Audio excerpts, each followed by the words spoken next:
Terima kasih Anda masih di Rosi. Malam hari ini saya mengundang Mas Ulil Absar Abdallah, Ketua PBNU, pernah menjadi kader Partai Demokrat dan sekarang banyak menulis, mengulas soal politik terutama masa transisi dari Presiden Jokowi ke Presiden terpilih Pak Prabowo. Mas Ulil, tadi kita bicara soal bagaimana pentingnya ada koalisi, tetapi juga pentingnya check and balances. Ya. Saya sempat mengatakan bahwa Mas Ulil ini agak sedikit tidak konsisten. Ya. Satu sisi pernah mengatakan oposisi itu asik, tapi kemudian sekarang juga membutuhkan koalisi yang besar. Padahal kalau kita ingat ya Mas Ulil ini pernah sangat kritis, terutama waktu menyikapi RUU Ciptaker yang dengan cepat disahkan oleh DPR karena memang begitu voting semua kekuatan yang di luar pemerintahan kalah banyak dengan suara partai politik pendukung pemerintah. Bahkan Anda mengatakan ini DPR dan pemerintah seperti tuli dan ini adalah cerminan oligarki. Sekarang Mas Ulil berbeda 180 derajat. Saya mau minta klarifikasi karena Mas Ulil juga sebagai ketua di PBNU dan PBNU sekarang sudah mendapat izin konsesi tambang. Apakah karena ini seorang Ulil Absar Abdallah berubah pandangan? Saya memang mengalami perubahan pandangan di dalam melihat politik Indonesia ya. Saya menggunakan pandangan yang dalam beberapa acara podcast ya, saya sebut sebagai cara pandang multiple maslahat ya. Jadi maslahat untuk Indonesia itu tidak hanya satu saja. Kebebasan politik, adanya oposisi, check and balance itu satu maslahat. Kemudian kesejahteraan yang bisa dijamin untuk masyarakat juga kemaslahatan. Keamanan yang bagus, keamanan yang stabil juga. Jadi maslahat itu tidak satu. Nah, kalau begitu sekali lagi saya minta klarifikasi. Apakah kemaslahatan karena kesejahteraan itu karena PBNU dapat izin tambang sehingga Mas Ulil lebih melihat sejahtera dan tidak lagi seperti dulu? Ya, saya tidak mau mengomentari pertanyaan itu secara spesifik, tapi yang bisa saya katakan adalah bahwa kemaslahatan bangsa itu banyak, sehingga kita tidak bisa mengatakan bahwa kalau terjadi kemunduran atau realisasi ya kemaslahatan yang kurang ya di satu sektor bukan berarti bahwa seluruh ini menjadi jelek gitu. Nah, bagi saya sekarang ini, saya sekarang mulai lebih banyak fokus perhatian saya, Rosi, lebih banyak kepada kemaslahatan yaitu soal pemerintahan yang efektif di dalam pembangunan.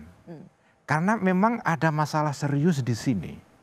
Kalau kita tidak betul-betul menyelesaikan mandat ini atau tujuan besar ini secara serius, ya kita bisa kehilangan sangat ketinggalan, ada momentum yang hilang. Tapi begini Mas Ulil, ada satu pembangunan yang harus kita kejar, betul, ada pemerintahan efektif untuk mewujudkannya. Tetapi menurut Mas Ulil, ketika Mas Ulil mengatakan masih diperlukan suara-suara kritis, apakah itu dari satu partai yang di luar pemerintahan atau kelompok akademisi, teman-teman aktivis, suara kritis semacam apa yang menurut Mas Ulil itu tidak mengganggu pembangunan? Karena di sini rasanya sangat abu-abu sekali. Satu sisi pokoknya pembangunan harus jalan, tapi sisi lain tetap mengharapkan suara kritis. Jadi bagaimana Anda mendefinisikan suara kritis itu? Ya, suara kritis ini tentu susah didefinisikan karena bentuknya banyak sekali. Tetapi ada satu hal yang menurut saya perlu kita waspadai ya. Terutama nanti di dalam pemerintahan Pak Prabowo. Jadi suara-suara kritis yang sebagian kemudian muncul di dalam media sosial ya, itu kadang-kadang diungkapkan dengan cara yang vulgar. Nah, pemerintahan itu bukan lembaga yang abstrak. Pemerintahan itu atau penguasa itu isinya manusia. Manusia itu punya perasaan, punya darah, punya daging. Tidak semua penguasa seperti Pak Jokowi yang cukup sabar menghadapi kritikan-kritikan yang vulgar seperti itu. Pak SBY juga cukup sabar. Nah, pertanyaan saya, apakah Pak Prabowo cukup sabar? Nah, ini yang saya khawatirkan. Karena begini, kalau misalnya keadaannya Karena gini, orang mengkritik itu terdorong oleh kadang-kadang emosi yang tidak terkontrol. Kemudian keluar dalam... Saya ingin menggunakan definisi Mas Ulil saja yang pernah Mas Ulil tuliskan. Cara kita menjaga presiden adalah dengan cara memberikan kritik ketika ia mengeluarkan kebijakan yang tidak benar. Ya. Jadi mungkin kita kesampingkan caci maki yang ada di platform sosial media, tetapi lebih pada kritik untuk mengingatkan. Tapi begini Rosi, saya mengatakan bahwa perkembangan politik itu dinamis sekali, termasuk perkembangan politik oposisi dan kritik ini. Kalau kritik ini berkembang dengan cara yang makin vulgar, bisa men-trigger respon balik dari penguasa. Ini yang bagi saya juga kita harus semua pihak di dalam bangsa ini harus memiliki rasa semacam civic duty, kewajiban civic itu. Oke, kita mengkritik pemerintah, tapi civic duty yang kita kerjakan melalui kritik ini tujuannya apa sebetulnya? Oke. Oh, Mas Ulil agak mencemaskan atau agak mengkhawatirkan atau mungkin lebih pada belum tahu bagaimana kemudian presiden terpilih merespons ini. Apakah cukup punya kesabaran atau tidak? Seperti Pak SBY dan Pak Jokowi. Kenapa? Kalau tidak cukup, kenapa Anda meragukan soal kesabaran? Saya terus terang gini, cukup senang melihat composure atau kesabarannya Pak Prabowo sejak debat Pilpres sampai sekarang ini. Cukup sabar menghadapi kritik-kritik yang vulgar dan kadang-kadang dengan cara yang lucu juga, humor ya. Itu cukup bagus. Saya kepengen ini bertahan terus. Saya berharap ya pemerintah Pak Prabowo nanti tolong jangan mengganggu terutama X ya. Media sosial yang namanya X. Karena ini media sosial memang tidak merupakan media sosial yang dipakai sampai sekarang tidak pernah terbukti maksudnya kenapa khawatir rasanya karena ada indikasi. Kemarin di ujung pemerintahan Pak Jokowi ini ada menteri kita yang kepingin menutup X meskipun itu wacana. Tapi ini kan wacana yang juga tidak bisa dianggap remeh.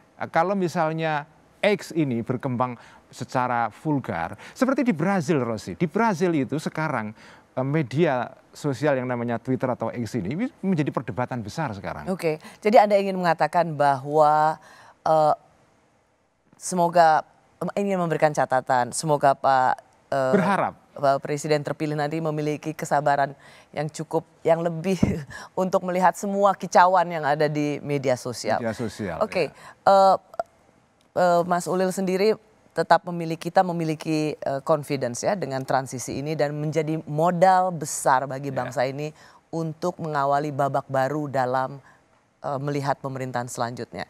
Sedikit saja, menurut Anda catatan kritis bagaimana supaya 3 presiden yang sudah bertemu, ada Pak Jokowi ditemui oleh Pak SBY, kemudian menemui Pak Prabowo, catatan kritis supaya ketiganya ini tetap menjadi simbol harmonisasi.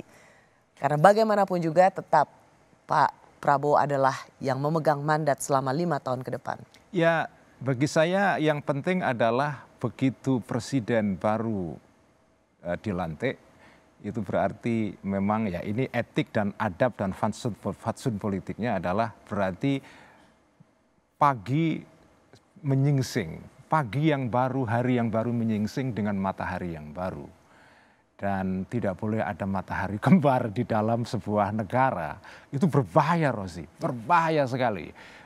Mengganggu banyak hal. Jadi semoga pengertian seperti ini kita miliki sebagai bangsa oleh para elit-elit juga di elit politik kita difahami ini. Sehingga ya